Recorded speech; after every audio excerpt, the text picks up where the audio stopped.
pada Mbak Yuni karo aku wong Jember tak santai carane wong ndi kae. Ngomong bae Mbak arep apa. Nyong karo Mbak Yuni mudun ge jan. Terus kalau misalnya gini ya Mbak Kata, yang selama ini aku tahu ya, tiap para netizen atau apa orang kritis atau gimana, setiap satu kali orang berbicara jelek tentang diri kita itu pasti nyebutnya cepet banget. Aku dulu juga begitu pertama. Dulu aku kayak yang goyang gemulai yang kayak gimana, tapi setelah bantu orang-orang ada aja yang dikorek. Entah itu yang visaku yang apalah, entah itu kok kamu bisa dari kesalahan ya. Itu cari kesalahan. Kok kamu bisa melambai kayak banci kayak gitu? Apa kamu tuh banci? Padahal udah jelas-jelas aku punya istri, punya anak, ya kan? Nah, terus ngapain kau tanya? Aku bilang gitu. Ya mungkin Mbak Gatot-Kaca nggak mempunyai sisi kuat atau sebenarnya kodam kaya iki Mbak D, Mbak Yuni iki. Karena kodamnya kan kotoro-kolo, jadi ada orang ngomong apa langsung aja sahabat, gue ngopo ngomong kayak gak jelas kayak ngono, sapun jasmu gue ngono. Nah Mbak Gatot-Kaca kan bukan versi seperti itu. Nah jadi ya biarin aja, yang penting apa yang menurut Mbak Gatot-Kaca ini baik, lah apa? Ya lakukan aja yang terbaik. Terus pengen menyebarkan kebaikan sama orang, nolong PMI yang lain. Ya wes nanti pada ada kalanya pasti semua orang itu bakalan kebaikannya Mbak Gatot-Kaca ini otomatis pasti nanti coy. Karena aku bicara gini karena dulu itu ya ada konten kreator Jepang ya, dua yang aku nggak bisa sebut namanya. Dia ini pertama dulu aku musuhin karena apa? Dia selalu mengolok-olok pihak LPK itu kalau di Taiwan atau di Hong Kong itu kayak agen ya dengan kata lain. Agensi ya dengan kata lain. Dia tuh suka mengolok-olok yang kayak gini lah, yang itulah. Jadi dia itu terkenalnya jeleknya Mbak Gadot. Nah kalau udah terkenal jelek, otomatis kan banyak netizen tuh. Nah dengan gitu dia semakin banyak follower. Itu memang jurusnya dia sebenarnya. Semakin dia banyak follower, terus dari situ baru dia memberikan sebuah kebaikan sama menunjukkan kebaikan dia sebenarnya sama orang. Di belakang sebenarnya dia itu membantu banyak orang.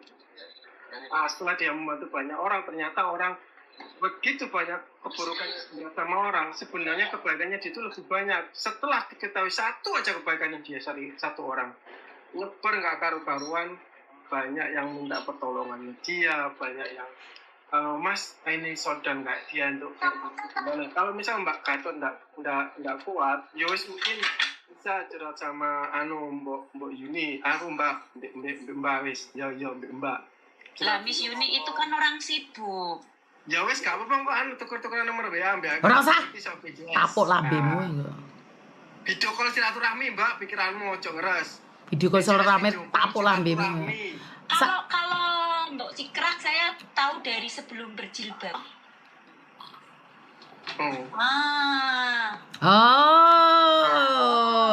Berarti itu masih ganti-ganti ini ya, masih ganti-ganti. Rambutnya masih kayak tante Amerika. Berarti udah lama ya. Terus lama nggak muncul, tiba-tiba saya lihat itu pakai jilbab. Karena kan saya jarang baru-baru main TikTok. Terus terang saya di TikTok saya nggak mencari follower, nggak mencari gift. Kalau saya ada justru saya ngasih gitu. Saya pengen berteman tapi yang jangan ini gitu loh. Jangan yang toksik. Bukan yang toksik. Karena gini ya sebenarnya. Ini aku kasih ini ya, siapa namanya Mbak Gatot-Kaca, ilmu psikologi. Jadi orang itu kalau misalnya nggak suka sama kita dan tidak bisa berdebat sama kita, dia itu bakal mencoba untuk menyerang personal kita buat kita down. Jadi itu strateginya mereka, karena cuman itu yang mereka bisa.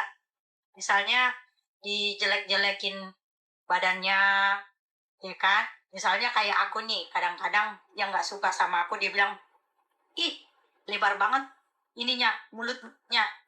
Ya aku bilang, ih bagus kalau lebar, kalau tipis kayak mana aku nyanyi. Jadi balas-balas kayak gitu aja ya kan.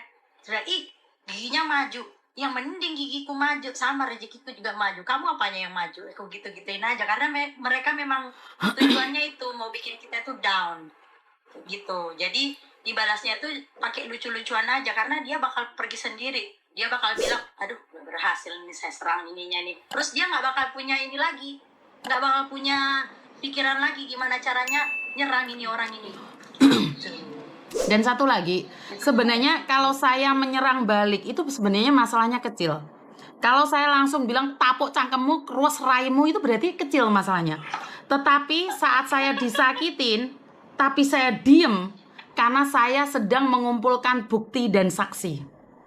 Jadi ingat-ingat, kalau saya diserang secara langsung, saya akan simpan itu semua. Saya simpan, saya perhatikan, saya analisa, saya cari bukti, saya datangi, saya napak tilas, saya akan mencari, mengkorek sampai saya dapatkan semua, saya taruh dalam satu buku. Setelah saya dapatkan, apakah saya langsung melempar dan mencakarnya? Oh tidak, saya paing. Saya akan taruh di situ sampai suatu saat dia bongkar lagi. Selagi dia tidak bongkar, saya akan baik-baik saja. Jadi kalau masalah kecil itu biasanya saya ngeruwes. Masalah sepele biasanya saya ngeplak. Tetapi saat dia sudah menyangkutkan anak saya, suami saya, keluarga saya tidak akan bergerak dan tidak membalas. Bukan saya takut, karena sedang mundur satu langkah untuk mencari barang bukti apa yang mereka katakan. Dan kalian perlu tahu, kemarin saya ngomong tentang pejabat-pejabat di Bekengan Pusat. Itu yang baper orang kita sendiri, keluarga kita sendiri ya Mbok ya. Sampai nangis-nangis. Ya, Miss Yuni, apakah itu saya? Saya itu bukan dekengan pejabat. Saya bilang, nggak ada hubungan sama kamu. Ini bukan kamu. Satu lagi, cowok punya utang, terus dia komen di media sosial saya. Saya maksud bukan dia. Tapi kenapa dia yang baper?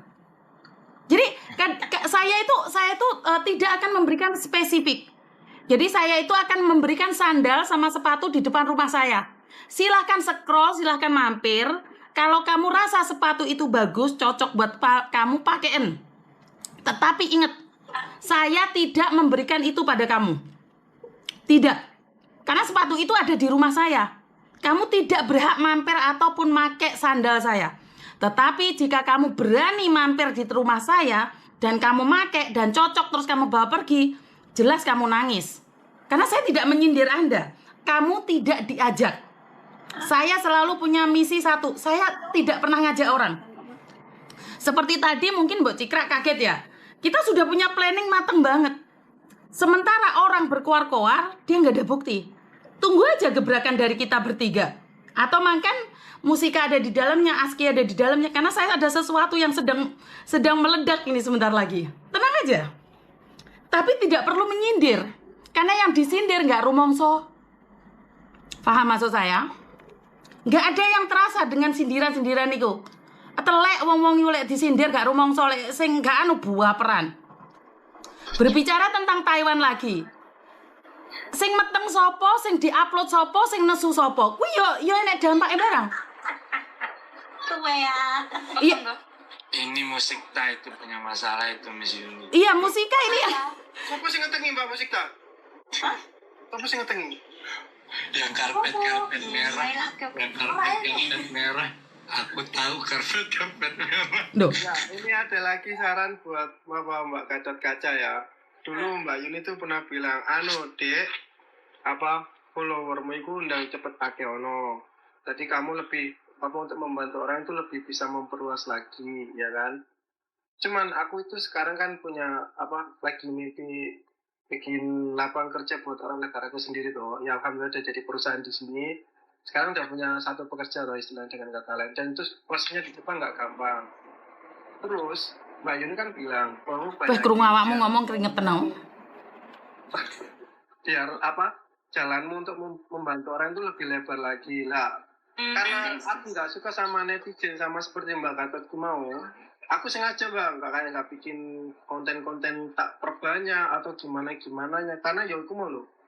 Bukan nggak kuat sebenarnya, malas nanggepinnya. Jadi kalau misal Mbak Gatot Kacanya ini nggak mau kayak dapat yang netizen seperti itu, yo nggak usah terlalu aktif upload, cuman banyakin bantu di belakang itu mungkin lebih enak kalau nggak salah. Kalau aku sih, kalau misal masalah yang uang tadi ya, ada lagi nih aku cerita nih, konten kreator di Jepang nih, juga nggak bisa sebut nama. Dulu dia itu pertama kali upload bisa nabung per tahun tuh 150 sampai 200 per tahun. 200 apa itu? Itu apa? 200 apa itu? 200 juta. 200 juta rupiah. Uang dari? Itu enggak setiap itu padahal orang Kensu itu mentok 1 tahun bisa ini cuma sekitar 50 atau 80. Tapi setiap orang itu tidak percaya, namanya juga mulut netizen toh. Kenapa seperti itu? Karena si suami ini sama istri ini orang punya. Apa sih suami ini ada orang punya. Jadi gaji yang dimiliki si cewek ini selalu utuh, otomatis ditabung. Bahkan suaminya masih sempat-sempatnya buat ngirim buat keluarga. Nah, kalau misalnya Mbak Gatot Kaca ini permasalahan kurang atau gimana dapat warisan atau apa, ya itu kan hak sama sebagai seorang istri. Orang yang ngomong apa kan ngapain Mbaknya harus bingung-bingung untuk jawab atau gimana ya toh? Nah, kalau kamu pengen ya kamu nikah wae sama orang kaya, balas saja kayak gitu kan. Kalau misal nggak enak ya, cuman kalau nggak mau balas ya beda cerita kan istilahnya. Nah, tapi sekarang buktinya yo akhirnya hidupnya fine wae kok. Yang penting siji kuat dilakoni, nek gak kuat ayo ngopi bareng wae. Gak usah ngejak Mbak Yuni tapi yo